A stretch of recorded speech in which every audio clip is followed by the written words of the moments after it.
The Susan G. Komen Foundation has raised hundreds of millions of dollars to fight breast cancer. But hear this, it's now canceling charity walking events all across the country. One of them is in Washington, and Jan Crawford is there at the National Mall. Jan, good morning.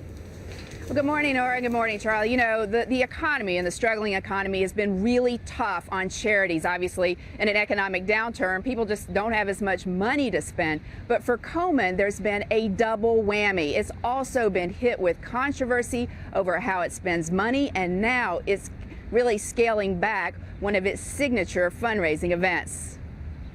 For the past decade, the Susan G. Komen 3-day walk has attracted people from across the country. 22-year survivor. Woo-hoo! All committed to raising money for breast cancer. If I can walk 60 miles, I can make it another 60 years. But the foundation announced this week participation has dropped more than a third in the last 4 years, forcing it to cancel the walk next year in half of the 14 cities. Since starting in 2003, the 3-day, 60-mile walk, in which participants solicit sponsors and donations, has raised $740 million for breast cancer research. In a statement, the organization said economic uncertainty over the past 4 years played a role, making it more difficult for people to donate.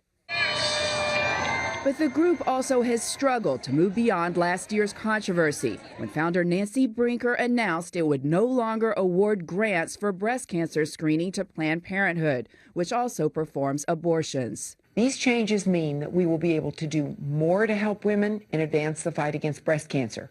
Instead, the decision set off a firestorm, with abortion rights groups arguing Komen bowed to political pressure from the right. Komen eventually was forced to apologize and resume the funding, which angered abortion opponents. They clearly stepped on a landmine that they perhaps didn't fully anticipate. Patrick Rooney is a dean at Indiana University and an expert on charitable giving. Controversies, whether they are rightly deserved or wrongly deserved, always cause a little hesitancy on the part of donors, and they may step back and re-examine, all right, what's going on with this charity.